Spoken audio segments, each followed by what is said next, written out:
Assalamualaikum warahmatullahi wabarakatuh. Salam sejahtera untuk kita semua. Senang sekali bisa bertemu kembali dalam mata kuliah kewirausahaan. Dan pada kesempatan kali ini, saya akan menghantarkan tentang kreativitas dan inovasi dalam kewirausahaan. Kenapa? Kreativitas dan inovasi dipandang perlu dalam suatu wirausaha? Karena seiring dengan perkembangan dan pesatnya persaingan dalam berwirausaha, ini tentu menuntut seorang wirausahawan untuk lebih kreatif dan inovatif dalam mengembangkan produk ataupun jasa yang dimilikinya dalam rangka menyelaraskan dengan kebutuhan konsumen yang tentu saja akan semakin beragam dan tanpa batas. Kreativitas. Teman-teman tentunya sudah tidak asing dengan istilah kreativitas ya. Kreativitas itu sendiri didefinisikan sebagai suatu kemampuan yang ada dalam diri individu untuk mengaktualisasikan dirinya dengan cara mengkombinasikan ide-ide atau gagasan-gagasan yang sudah ada menjadi sesuatu yang baru. Pada dasarnya, setiap individu mempunyai kreativitas sendiri-sendiri, tergantung dari imajinasi mereka masing-masing. Misalkan, saya melihat suatu limbah plastik bisa didaur ulang atau bisa dibuat menjadi suatu kerajinan tangan yang berbentuk bunga. Dan itu tentu saja berbeda dengan pandangan dari orang-orang lain yang mungkin melihat bahwa sampah plastik tersebut bisa dibuat menjadi sebuah tas atau bisa menjadi hiasan dinding atau bisa menjadi barang-barang lainnya yang berbeda tergantung dari imajinasi masing-masing. Pada dasarnya, kreativitas itu adalah menciptakan sesuatu dari yang bersifat orisinil menjadi unit yang lebih baik dan menggunakan pendekatan kreatif problem solving. Dan cara untuk membuat atau menciptakan sesuatu yang baru itu tentu berbeda dari masing-masing individu.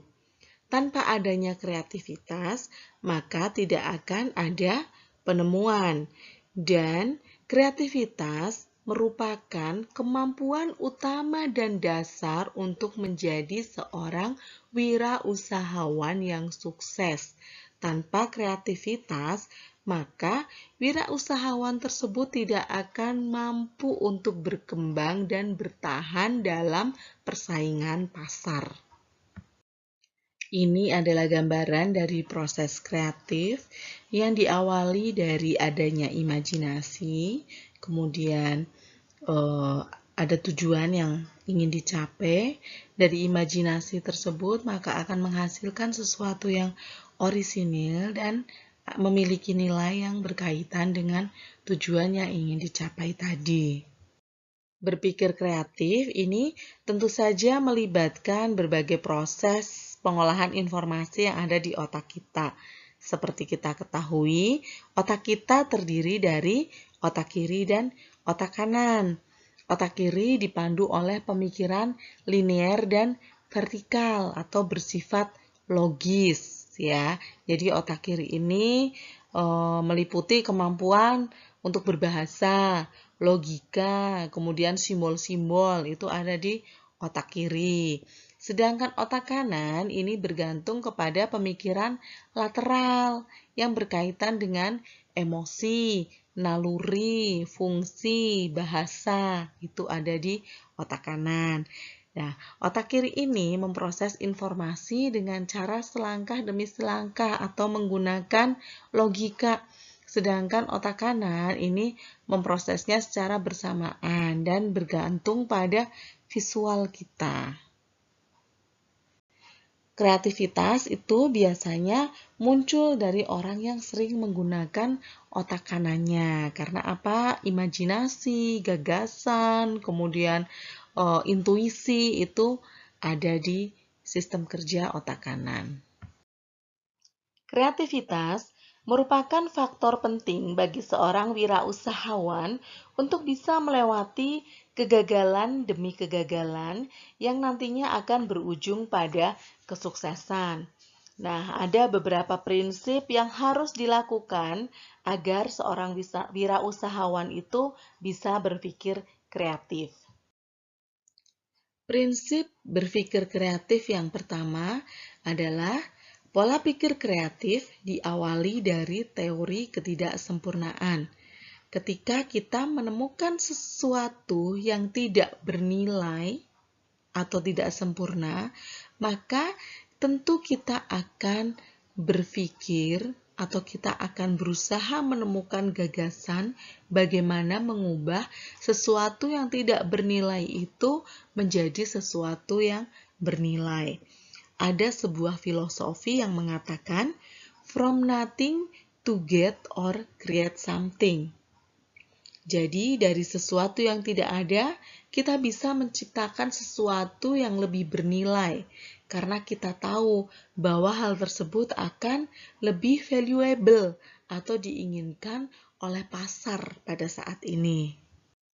Prinsip yang kedua, isi tetapi kosong, kosong tetapi berisi. Seseorang yang berpikir kreatif tentu akan melihat suatu produk ataupun jasa yang sudah sempurna, ini akan banyak sekali kekurangannya. Dan begitu juga dia akan melihat suatu produk ataupun jasa yang kurang diminati oleh pasar. Bagi dia akan terlihat kalau produk atau jasa ini bisa menjadi suatu yang valuable, yang sangat bisa diminati oleh pasar. Jadi tergantung dari sudut pandang mana kita melihat apakah produk ini bisa bernilai atau bahkan sama sekali tidak ada nilainya. Prinsip yang ketiga, think differently atau berpikir berbeda dari orang lain. Ada beberapa prinsip dan jenis cara berpikir berbeda.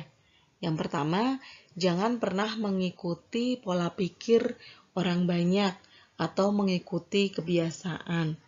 Seseorang yang kreatif cenderung lebih mengoptimalkan otak kanannya, sehingga intuisinya akan terus terasah dan tidak terjebak rutinitas seperti kebiasaan dari otak kiri yang hanya mengedepankan logika. Kemudian, hindari jebakan logika. Orang yang kreatif ini rata-rata mempunyai pemikiran yang berbeda dari kebanyakan orang.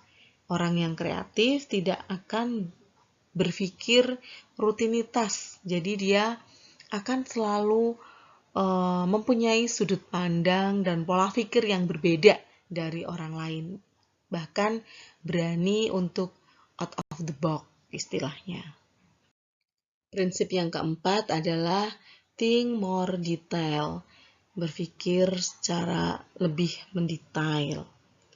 Dengan cara bagaimana? Ubah pola kebiasaan. Contoh, jika kita melihat sesuatu selalu dari arah depan, maka cobalah untuk melihat dari belakang, samping, atau atas, dan lihat dengan lebih dekat secara teliti. Kemudian, ketika kita melihat sesuatu itu, lihat dari awal hingga akhir seluruh proses.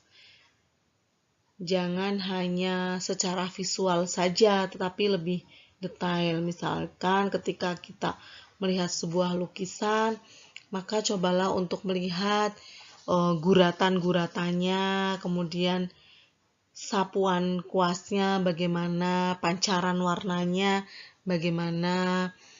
Kemudian kalau kita melihat sebuah film, maka diamati juga tokoh-tokohnya. Kemudian bukan hanya tokoh utama, tetapi pemeran pendukung. Kemudian dari editingnya bagaimana, kameramennya bagaimana, lightingnya bagaimana. Kemudian kalau kita melihat suatu produk, maka kita jangan hanya melihat ini produknya saja, tapi dilihat juga dari bagaimana dari mulai proses pengolahannya, pengerjaannya, kemudian komposisinya apa saja, terus strategi marketingnya bagaimana. Kemudian juga sering-sering untuk mengunjungi tempat-tempat pameran, toko-toko atau event-event promo lainnya untuk mengamati produk yang ada di sana, kemudian mengamati persaingan antar unit bisnis yang ada di sana, dan masih banyak aspek-aspek menarik lainnya yang bisa kita ambil sebagai gagasan bisnis bagi kita. Prinsip yang kelima, have a perfect result, miliki hasil yang sempurna. Prinsip ini tentu akan membuat kita berusaha lebih giat, karena kita dituntut untuk lebih dari sekedar puas, tetapi kita mempunyai standar outcome yang harus perfect, harus sempurna. Jadi tidak ada standar nilai biasa-biasa saja ya harusnya. Dengan target nilai yang sempurna, tentu kita akan dituntut berpikir lebih kreatif sehingga bisa menghasilkan hasil yang optimal, hasil yang maksimal. Dan selalu berpikir kalau kita menemukan kesulitan itu pasti ada jalan keluar. Kalau kita kepengen nilai 100, ya kita pasti berupaya lebih optimal untuk nilai 100 itu. Walaupun di tengah jalan nanti pasti akan ada banyak sekali hambatan-hambatan dalam meraih nilai tersebut, tapi dengan tekad yang kuat, maka tentu kita akan berusaha bagaimana caranya agar bisa mendapatkan nilai 100 itu. Nah, disitulah nanti kreativitas itu akan muncul dengan sendirinya. Prinsip yang keenam, there must be a solution, harus menghasilkan sebuah solusi. Jadi prinsip ini hanya berpikir untuk mencari solusinya saja. Misalkan ganti kata tetapi dengan dan. Contohnya ya, ada kalimat, saya ingin pergi dengan mobil, tetapi saya ingin tiduran. Maka ganti menjadi saya ingin pergi dengan mobil dan saya ingin tiduran. Maka akan seketika terbersit ide, muncul mobil dengan fasilitas lengkapnya. Tentu berbeda ketika kita menggunakan kalimat tetapi tadi ya. Saya ingin pergi dengan mobil tetapi saya ingin tiduran. Maka yang muncul dalam benak kita apa? Nggak jadi pergi ya karena males, karena rebahan, karena tiduran. Berbeda dengan kalimat yang saya ingin pergi dengan mobil dan saya ingin tiduran. Maka yang muncul dalam benak kita apa? Kita pergi dengan mobil, kita bisa tiduran di dalam mobil tersebut dengan nyaman, dengan fasilitas yang lengkap. Terus bagaimana caranya biar kita bisa nyaman di dalam mobil tersebut? Akan kita tambahkan, misal AC, kemudian bangkunya dibikin yang bisa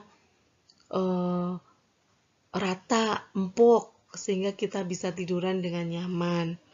Sama halnya ketika kita menemukan suatu masalah dalam pengembangan usaha kita, ketika kita mengubahnya menjadi kalimat yang positif, maka tentu akan memunculkan ide gagasan yang kreatif, yang baik, yang positif, dan hasilnya tentu juga akan lebih baik. Berbeda ketika kita menemukan suatu masalah dan kita melihatnya sebagai hal yang negatif, maka usaha kita akan stuck di situ saja. Kita tidak akan menemukan solusi apapun terhadap masalah yang kita hadapi tersebut.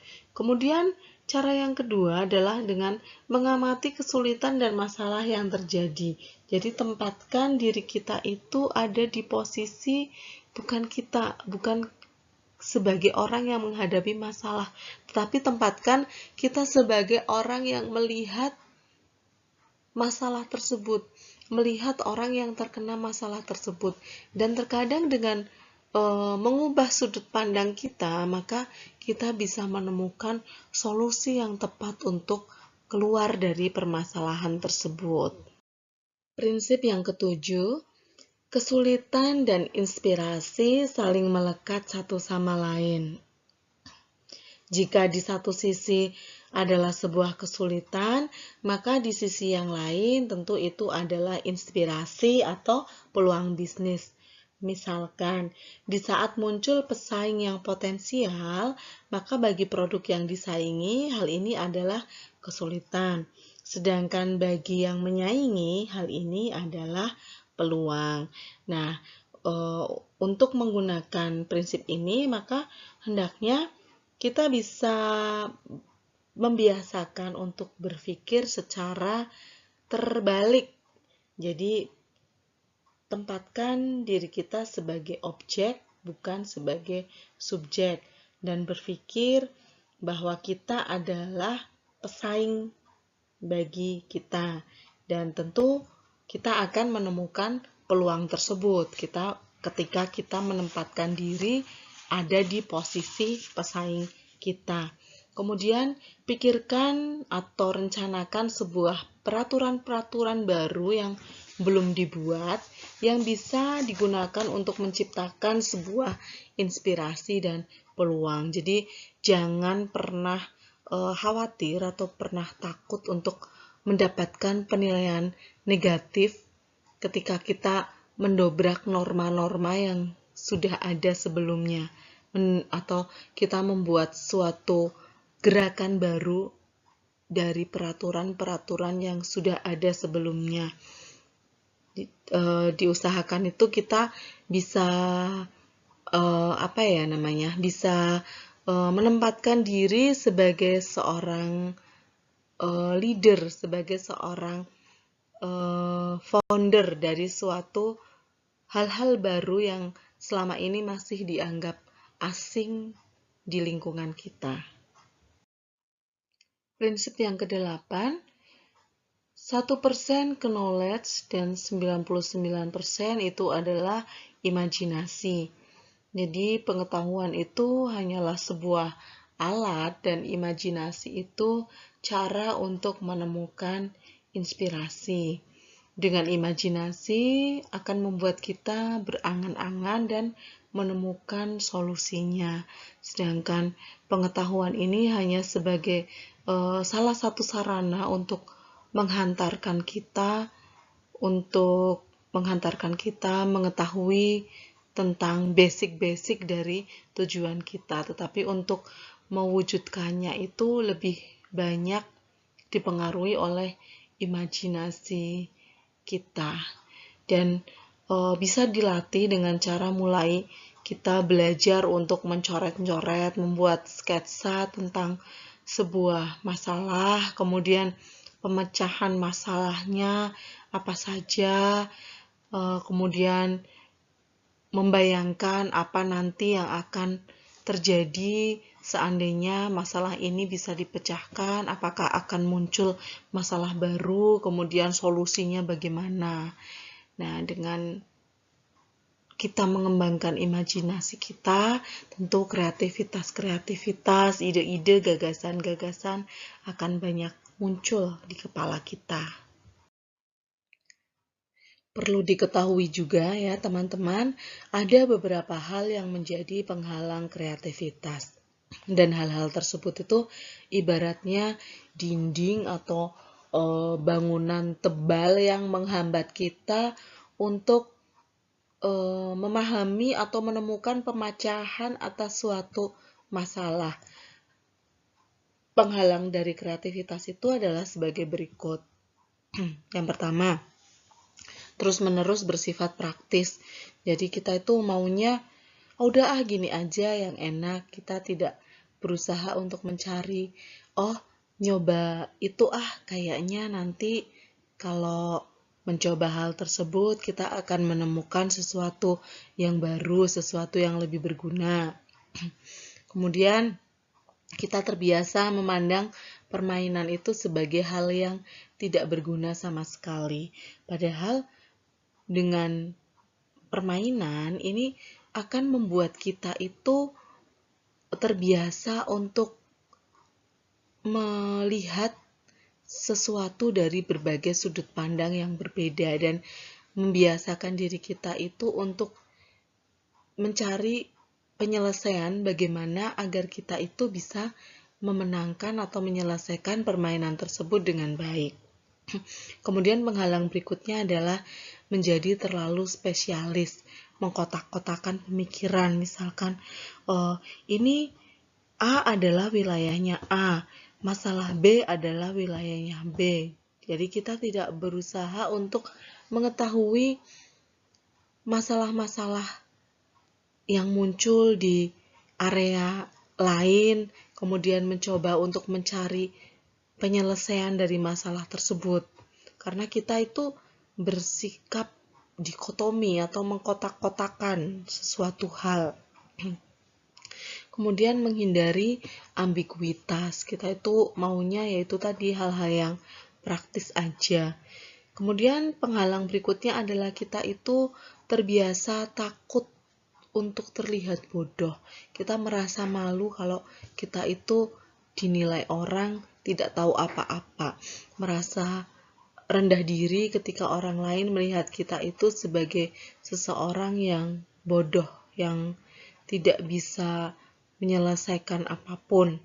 Kemudian efeknya adalah kita menjadi takut untuk mencoba, karena takut kalau nanti salah, gagal, terus dikatakan bodoh.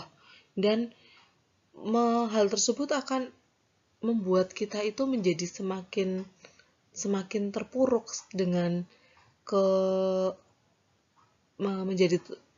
menjadikan kita itu semakin tidak percaya diri dan akan tersugesti dalam benak kita bahwa kita itu tidak kreatif, kita tidak bisa menyelesaikan masalah tersebut, kita tidak bisa membuat suatu program itu menjadi sukses karena pasti nanti akan gagal. Kayak gitu, itu dibuang jauh-jauh pemikiran-pemikiran seperti itu. Kemudian selalu berpikir logis, hanya mengikuti otak kiri saja, kemudian mengikuti aturan saklek. Kalau aturannya A ya harus dijalani dengan A, tidak bisa dikembangkan menjadi B, C, D, dan E. Itu nanti akan menjadi dinding kuat yang menyelubungi kita, yang menghambat kita itu untuk menjadi lebih kreatif dalam berpikir. Maka sebisa mungkin penghalang-penghalang tersebut itu kita singkirkan jauh-jauh. Kita belajar untuk menjadi pribadi yang lebih baik, menjadi pribadi yang lebih kreatif. Nah, ini contohnya ya, salah satu penghalang kreativitas ya. Ketika kita diinstruksikan atau kita menemukan suatu soal, suatu masalah, misalkan sederhananya kita supaya membuat sebuah gunung, maka yang muncul apa? Tentu ada gambar dua buah gunung, matahari di tengah, terus ada jalan, ada sawah di pinggir kanan dan kirinya ya. Ini sangat klasik sekali dari dulu, pasti kalau supaya menggambar gunung ya seperti ini gambarnya ya, karena pikiran kita itu sudah termindset. Kalau gambar gunung ya seperti ini. Kenapa kita tidak bisa menggambar gunung yang misalkan hanya satu saja, kemudian view-nya juga jangan sawah, tapi seperti pepohonan-pepohonan, atau mungkin kemudian gunung dengan hamparan padang rumput yang luas, kemudian banyak hewan ternak di bawahnya. Banyak sekali sebetulnya yang bisa kita kembangkan, tetapi ya itu tadi, karena banyak sekali penghalang bagi kita untuk berimajinasi, untuk menemukan ide-ide atau gagasan-gagasan sehingga kita bisa lebih kreatif. Berikutnya adalah inovasi. Teman-teman tentunya juga sudah tidak asing ya dengan istilah inovasi. Inovasi ini muncul dari kreativitas yang tinggi. Dari hasil imajinasi kita, kemudian kreativitas kita, kita itu akan memunculkan produk-produk baru, baik yang berupa barang baru atau perbaikan dari barang yang sudah ada, kemudian mungkin metode produksinya yang baru, atau mungkin menciptakan pangsa pasar baru, kemudian mungkin nanti akan muncul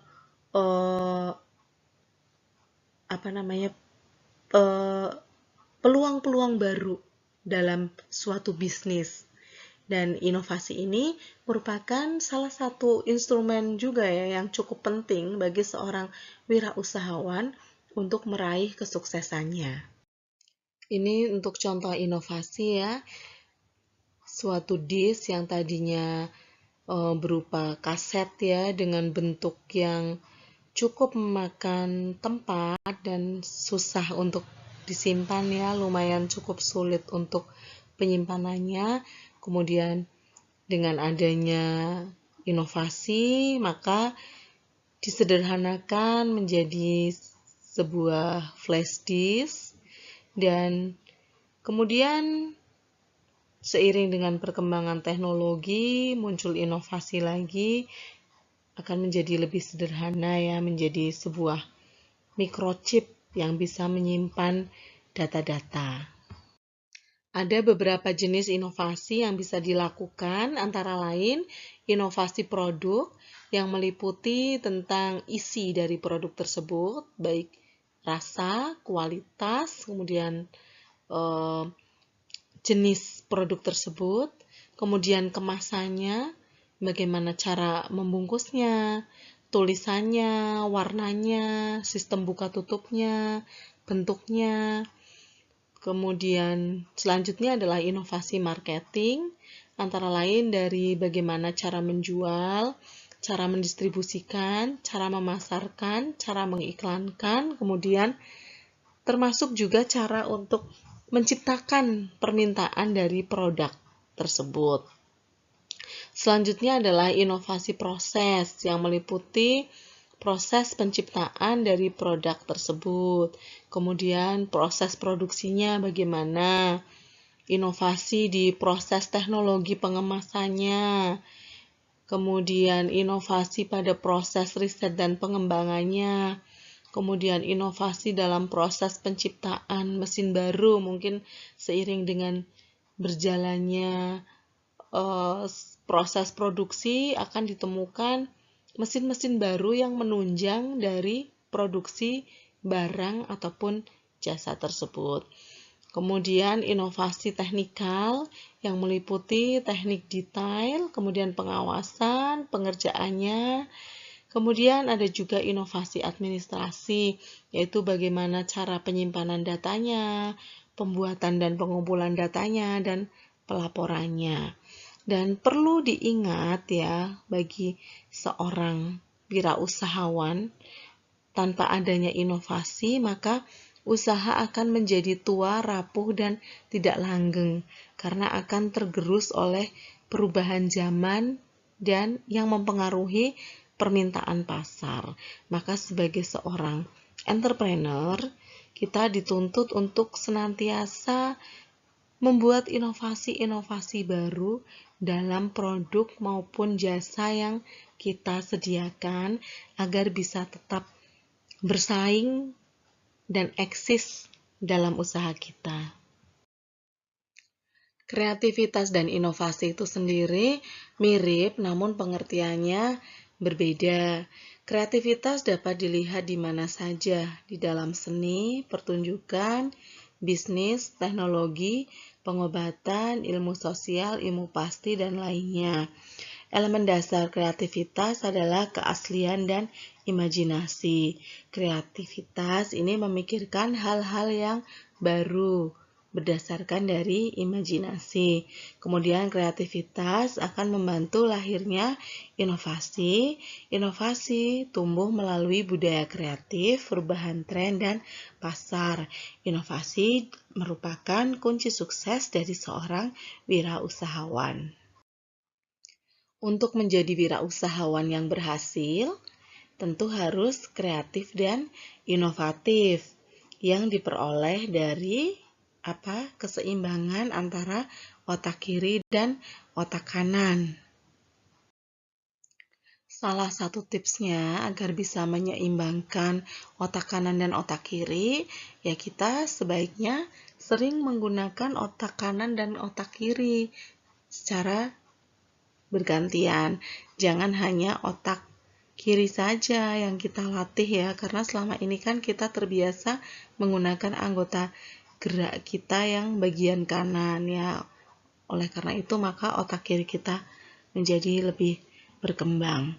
Ya, sebaiknya kita seimbangkan, kita asah juga otak kanan kita dengan cara sering mendengarkan musik, kemudian sering berimajinasi, membuat suatu karya seni ya, walaupun juga tetap menggunakan tangan kanan sih membuatnya, tetapi kita juga dengan berimajinasi, kemudian misalkan melukis, itu kita juga sudah melatih otak bagian kanan kita. Dan seperti yang saya katakan tadi, kunci sukses seorang wirausahawan adalah seorang yang bisa menyeimbangkan antara otak kiri dan otak kanannya dengan baik. Jadi memang dia itu sudah benar-benar matang, baik dari sikapnya, tata bahasanya, kemudian kemampuan logikanya itu sudah benar-benar terasah dengan baik. Ini ada kutipan kata bijak yang saya ambil dari Zig Ziglar yang bisa menjadi salah satu motivasi untuk kita untuk mulai berwirausaha. Ya, we cannot start over, but we can begin now and make a new ending. Jadi mungkin kita tidak memulai ya dari awal, mulai lebih cepat, tapi kita masih bisa memulainya dari sekarang dan membuat sesuatu akhir atau suatu hasil yang baru ya. Jadi mungkin kita terlambat dalam memulai sesuatu ya, tapi kita bisa memulainya dari sekarang. Walaupun orang lain sudah mencuri start lebih dulu dari kita, sudah melangkah beberapa puluh langkah lebih awal dari kita, tetapi kita masih bisa memulainya dari sekarang dan kita juga masih bisa membuat sesuatu hasil yang berbeda, bahkan lebih baik dari orang yang memulai beberapa puluh langkah lebih cepat dari kita. Tentu saja dengan apa? Itu tadi, dengan kreativitas dan inovasi. Ya, kita bisa menciptakan hal yang lebih baik, hal-hal baru dengan menggunakan kreativitas dan inovasi. Baik, saya rasa cukup sekian pertemuan kita kali ini.